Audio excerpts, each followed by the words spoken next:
अस्सलाम वालेकुम बुजुर्गों, दोस्तों और साथी नाजरीन। इस हफ्ते के फ़िक्र और नज़र प्रोग्राम में आपका इस्तकबाल है।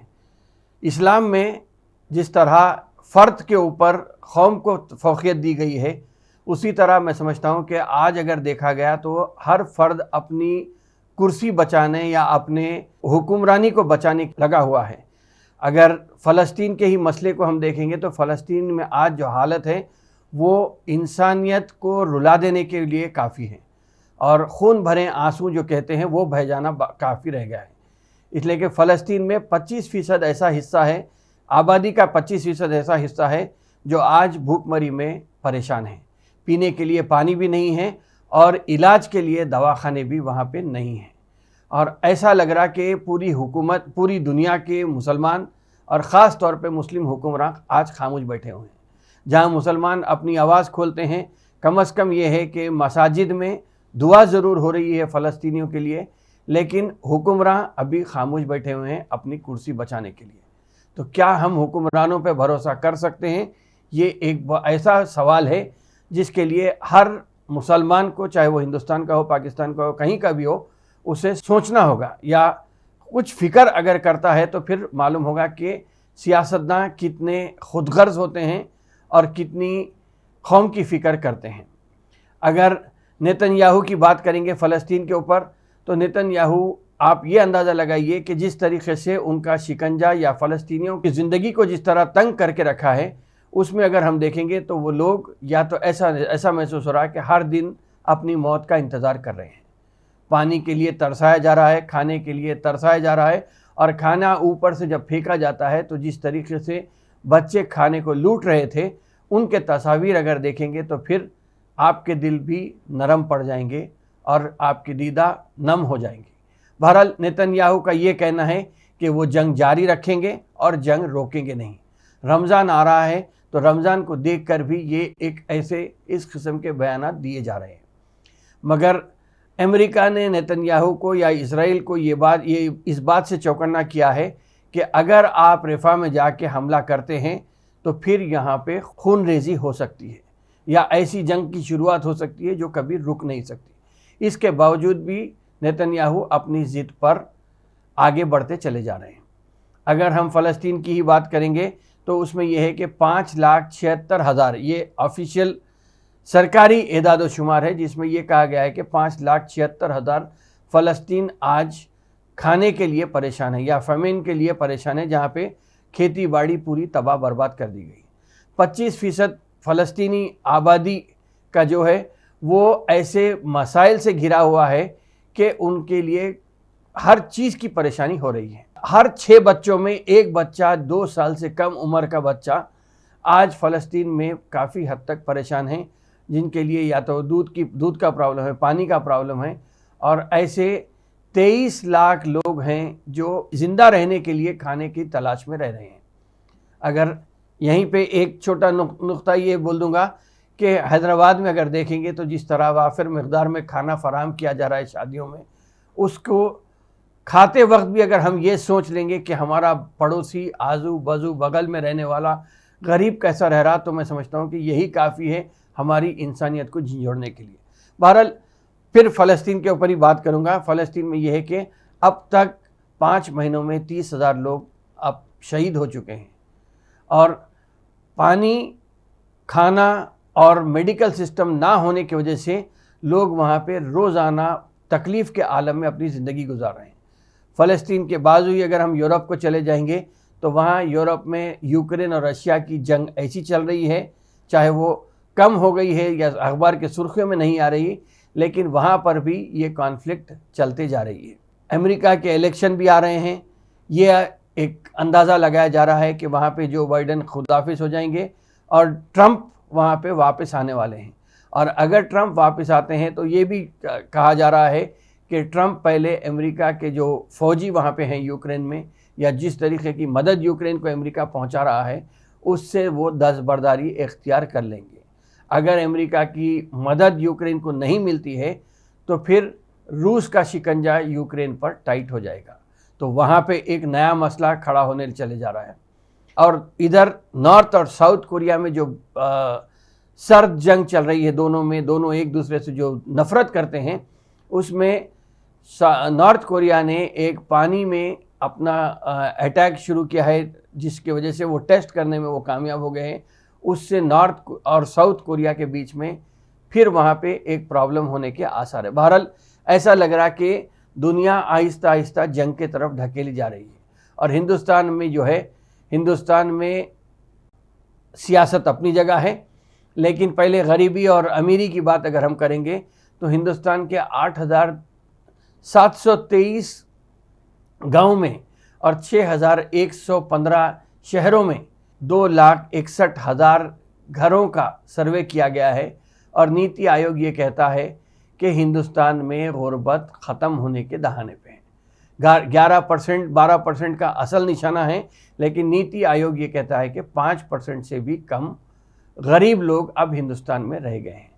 60% रूरल है और 40% अर्बन का सर्वे हुआ था। इसमें यह कहा गया है कि 3,000 रुपये से 6,000 रुपये तक की आमदनी एक आदमी का जो औसतन जो करता है, उसके बिना पे ये कहा जा रहा है, नीति आयोग ये कहती है कि गरीबी ख़त्म हो गई है। अब अगर 3,000 रुपये किसी को देते हैं और ये कहा जाता है कि आप महीना भर अपना घर इसमें चलाइए, तो फिर नीति आयोग के अहदेदारों को ये अंदाज़ा हुआ कि गरीबी क्या है और अमीरी क्या होती है। सरकारी एदाद व शुमार अपनी जगह हैं, लेकिन आम आदमी की जो परेशानी है वो अपनी जगह है। हिंदुस्तान के जब गरीबी ख़त्म होने की बात है तो उसमें और कुछ स्टैटिस्टिक्स ऐसे आए हैं जो बताना ज़रूरी है। 6 महीने से 5 साल तक के बच्चों में आज खून की कमी की वजह से 67% बच्चे, 6 महीने से 5 साल की उम्र के बच्चे आज एनीमिक है।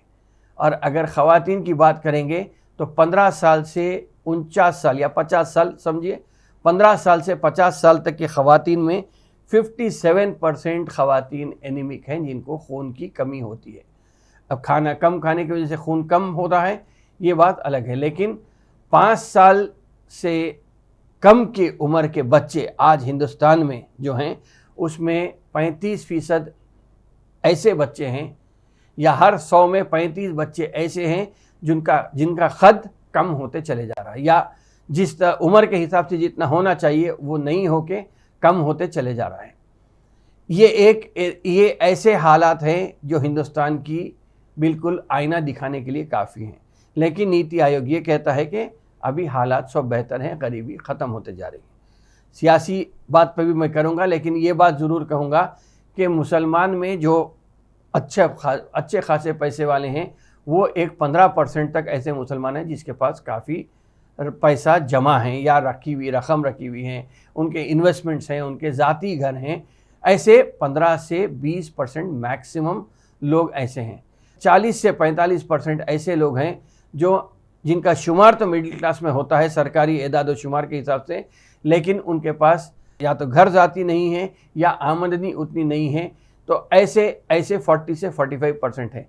लेकिन ये बात तो तय है कि तकरीबन 40 से 45% गरीब ऐसे मुसलमान हैं जिनके पास ना घर है, ना खाने के लिए खाना जितना होना चाहिए उतना नहीं है, तालीम से दूर हैं। हर एतबार से माशी तौर पे ऐसे 40% लोग परेशान हैं। और मोदी सरकार ये कहती है कि हम रोटी कपड़ा मकान, और अब एक नया इस्तिलाह उसमें इजाफा हुई है, वो है हेल्थ केयर की। तो रोटी कपड़ा मकान और हेल्थ केयर हम दे रहे हैं, ये बात ज़रूर कही जा रही है। लेकिन इन सब के हालात में हिंदुस्तान की जो सेहत की बात है, ये तो एदाद व शुमार में आपके सामने रखा, लेकिन बीजेपी अपनी पॉलिटिक्स ज़रूर चला रही है।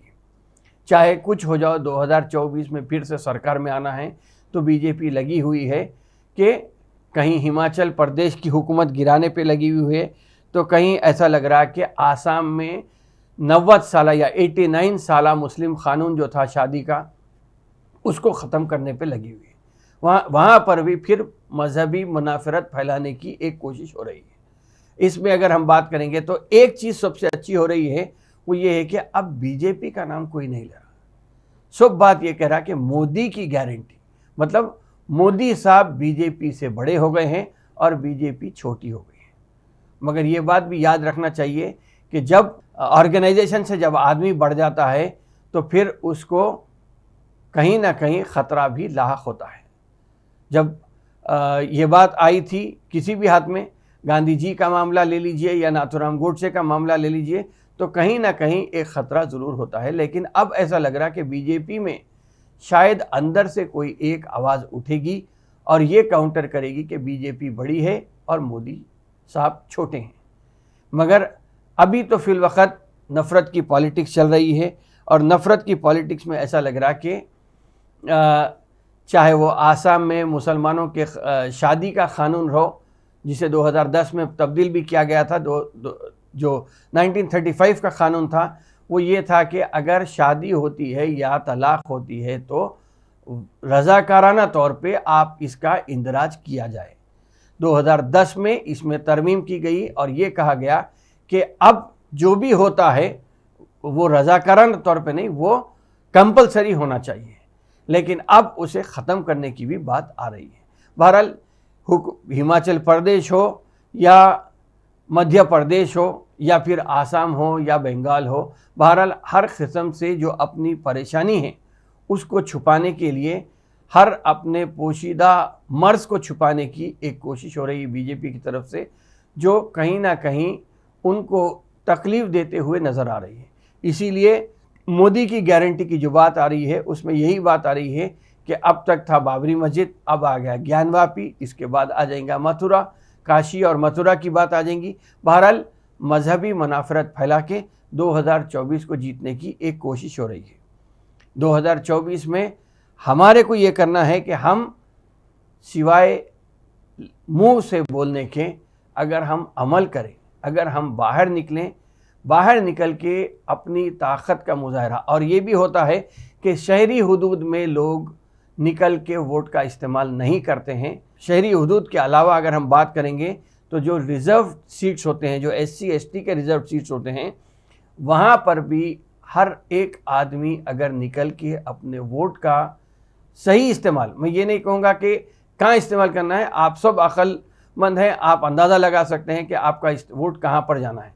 सिर्फ ये है कि रिज़र्व कॉन्स्टिट्यूंसीज़ में और शहरी हुदूद में अगर लोग निकल के वोट डालना शुरू करेंगे तो ही 2024 में तब्दीली आ सकती है।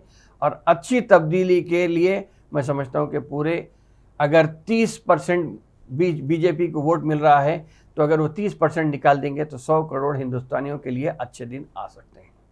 बहरहाल ऐसी चीज़ है कि हम अगर यहाँ पे सोच के काम करेंगे, इसलिए कि मैं SC ST रिज़र्व कॉन्स्टिट्यूंसी की बात इसलिए कर रहा हूँ क्योंकि 128 कॉन्स्टिट्यूंसीज़ में आज बीजेपी के पास तकरीबन 88 कॉन्स्टिट्यूंसीज़ उनके उम्मीदवार वहाँ पे जीते हैं। SC ST में हो रहा ये कि हम निकल के वोट नहीं डाल रहे हैं, इसलिए कि चूँकि रिज़र्व कॉन्स्टिट्यूंसी है, हम ये समझ रहे हैं कि हमारे को फ़र्क नहीं पड़ रहा है। लेकिन फ़र्क कहाँ पे पड़ रहा है, जब आप वोट नहीं डालते हैं तो कोई दूसरा आदमी जो ताकतवर होता है वो जीत जाता है।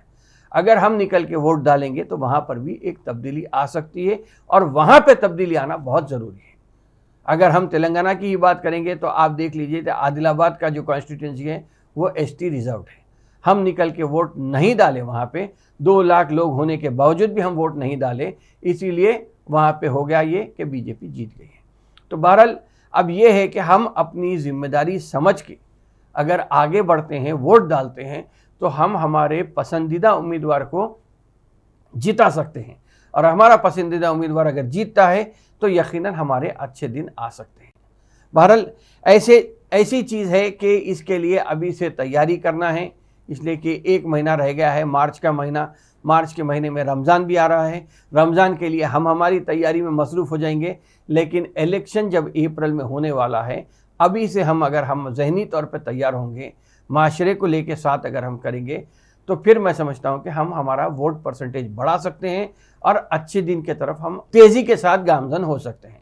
बहरहाल इस चीज़ को जहन में रखिए, रमज़ान हो या रमज़ान के बाद हो, इलेक्शन जब भी होता है, रमज़ान में शायद रमज़ान में इलेक्शन हमारा हो जाएगा, तेलंगाना का या तेलंगाना और आंध्र प्रदेश का हो जाएगा। बहरहाल हमें हमारा परसेंटेज बढ़ाना है, इस बात को आप यकीनी बनाइए।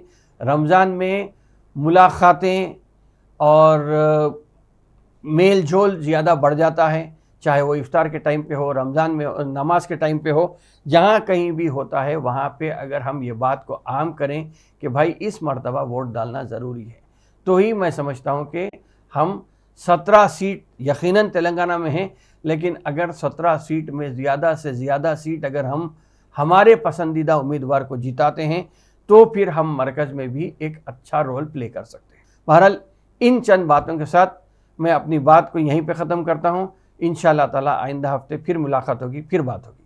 शुक्रिया, खुदा हाफ़िज़।